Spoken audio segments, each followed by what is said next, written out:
Welcome back to my channel mga guys, and today andito po si Tatay Digong sa Senado, and today pakinggan po natin ang kanyang opening remarks. Kasi kanina po grabe maka-opening remarks ito si Senator Hontiveros, pero nasupalpal po ito kay Senator Bing Padilla. Yes.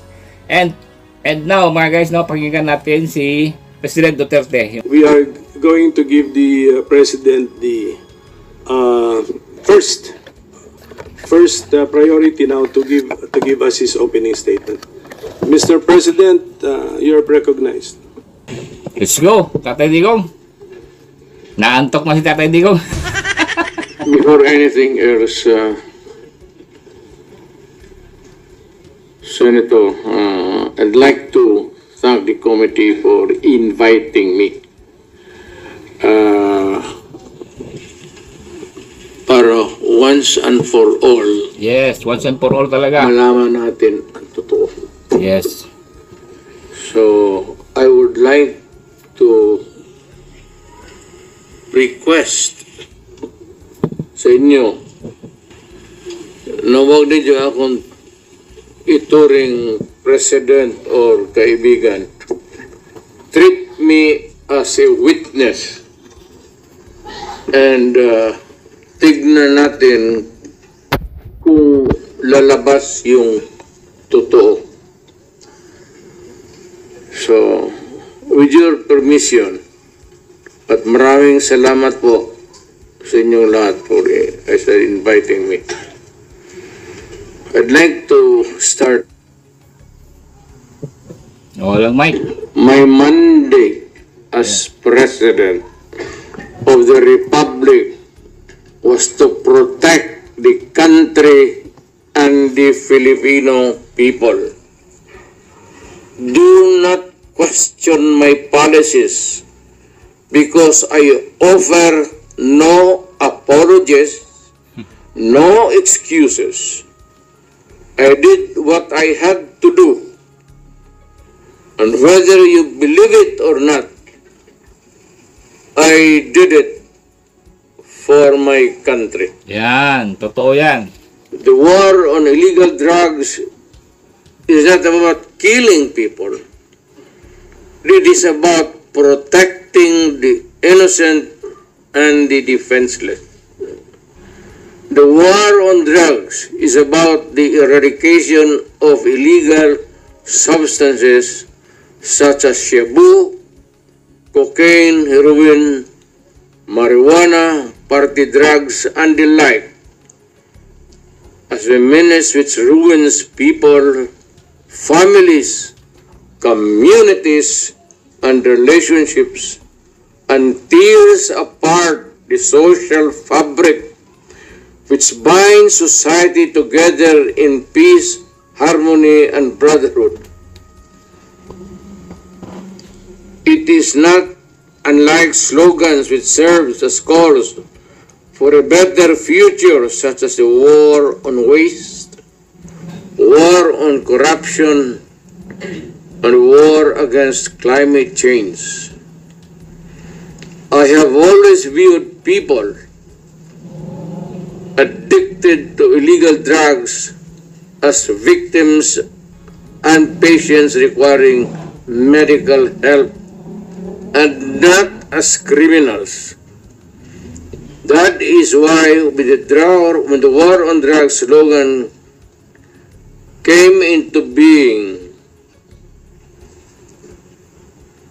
coined first as a message to the people of Davao City to stay away from illegal drugs, but at the same time I had a drug rehabilitation facility constructed in Davao City, a city government expense, manned by Davao City government doctors, psychiatrists, nurses, and health workers, among others, to look after the complete rehabilitation of those addicted to illegal drugs.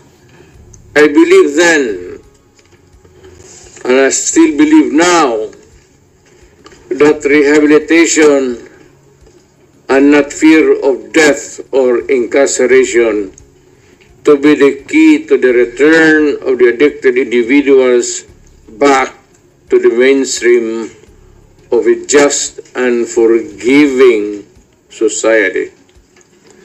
But no mistake about it, I hate drugs. I loathe the purveyors, the merchants, and the pushers of this demonizing element. I have not failed to emphasize this from the very day of the campaign when I ran for the presidency in 2016. This was my covenant with the Filipinos who believed in me. And to this day, must still agree with what in government have achieved. It is unfortunate that drug-related crimes are on the rise again. Every day you can read about children being raped, people getting killed and robbed. And just recently, a drug den was raided within the Malacanang complex. Yan, totoo yan mga guys ha, sa Malacanang. Oo, may poster na huli doon. Oh. Ano bang ginagawa ng poster doon, Mr. President na bangag? Siyempre, may pagbibintahan yon. O, sino kaya dyan sa Malacanang? Dapat imbestigahan din yan. Oh, dapat imbitahin din yan. Totoo yan mga guys. Oo, kamakailan lang may nahuling poster ng nasa loob ng Malacanang, nakakahiya to. Totoo talaga sinasabi nila. Magkatatay digong maganda ito ay war on drugs. Ngayon, we are on drugs. Ay nako, bangag. This clearly manifests that the purveyors of this menace are back in business. Oh. Tahimik sila mga tulunggis. Go ahead. The Filipinos are anxious and distressed. Talaga. Oo. Self-preservation is still the first law of nature. It is instinct. It is recognized in our laws as self-defense. That is why I have always told the police authorities and operatives to be mindful of this basic law of nature. However, I tell them not to abuse their authority and power, and hindi ko talaga pinayagan yung abuso ng pulis o sundalo kailanman sa buong buhay ko and as mayor for so many years and as president, in the guise of protecting themselves. But when your very life is placed at risk, and it can be snuffed out in a matter of seconds, then and only then must you act accordingly. Repel the aggression only in self-defense. Alam mo, matagal ako nagturo sa aming bayan sa Police Academy. When I was a prosecutor, to augment my income, noon bago akong nagturo ako sa police. Makinig ka, Risa. Ang sinabi ko talaga sa kanila, when you are arresting a criminal, you are not supposed to request him to surrender. Rather, you have to overcome the resistance. However, pag ayaw, it's the duty of the police is to overcome the resistance kung kung ayaw mag-surrender. Naintindihan mo yan, Risa? At kung may baril, at kung tingin mo, sabi ko sa mga polis doon sa academy, mamamatay ka, barilin mo. Barilin mo sa ulo. Patayin mo at least one less criminal in the community. Yun ang utos ko when I was a fiscal and I was a professor doon sa Police Academy. Yun ang turo.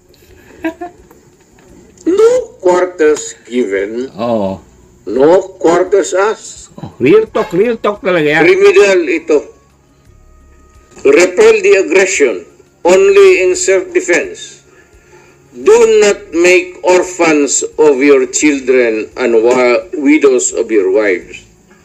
I don't want that in my conscience as mayor and president. Hindi ko mabigat yan sa konsensya ko. I have warned, but before that, my job as president was never easy, and it was not meant to be. I have tried to do the best I can to address the problem of illegal drugs firmly and without compromise. For all of its successes and shortcomings, I alone take full legal responsibility sa lahat na nagawa ng mga pulis pursuant to my order. Ako ang managot at ako ang makulong, wag yung pulis na sumunod sa order ko. Kawawa naman, nagtatrabaho lang. Yun ang gusto kong sabihin sa Pilipino. And as a private citizen now, drugs will destroy the Filipino. It will destroy my country. And I will never allow it. Maski ako empleyado sa gobyerno o private citizen, I would do what is necessary to protect my country, my community, at yung mga anak natin. This is a matter of principle. At papagkamatayan ko yan. Maraming salamat. Alright. Yun nga, no? Si Tatay Digong. Oo, maganda yung sinabi talaga niya. Pinaalala. Importante kasi yan talaga. Yung war on drugs. Ito lang mga loko-lokong politiko, lalo na itong si Risa Ontiveros, yung mga binabanggit niyang mga ilang libo-libo. Iklaruhin mo muna yan. Yung mga sinasabi mong napatay. Kasi marami pong mga instances talagang nanglaban. Totoo yun. Paano mo aristuhin yan, Risa? May baril. O ikaw nga maging pulis dyan, ha? Tingnan natin kung susurrender ba yan. Ganyan ang mga durugista, mga guys. Kaya maraming namamatay dyan. No? At least once and for all again, at least nakikita natin si Tatay Digong. Tinatayuan talaga niya yung ginawa niyang war on drugs. At wag nyo kaming lokohin, mga loyalista, ha? Kayo na-enjoy nyo yung time na yon na tumahimik po ang mga kalye, na wala po ang mga drugista. Hindi po katulad ngayon, kahit sa Malacanang meron drug pusher. Oo, reported talaga yan, totoo talaga yan. Oo, talagang we are on drugs itong panahon na ito. Hindi ito war on drugs, nakakahiya po. Kaya yung mga tulunggis dyan, oy, tumahimik na kayo, lalo na kayong mga buhaya kayo dyan, akala nyo. Hindi pa namin yan lulubayan yung mga budget dyan, lalo na dyan sa flood control, mga guys. Oo, etong si Saldico, naalala nyo, yung flood control niya. Kasi meron ding report na ipapaimbestigahan po ng Senado yan. Papayag ba kayo? It's about time na matanong din itong si Romualdez at saka itong si Saldico. Ilang bilyones ang flood control na sana punta na, Saldico. Abangan din natin yan mga guys. Alright. Hanggang sa susunod, no? Papatuloy pa itong hearing, hindi pa tapos ito. Marami pang tanungan mangyayari ito. Kaya ito munang unahin natin. Alright, thank you for watching mga guys.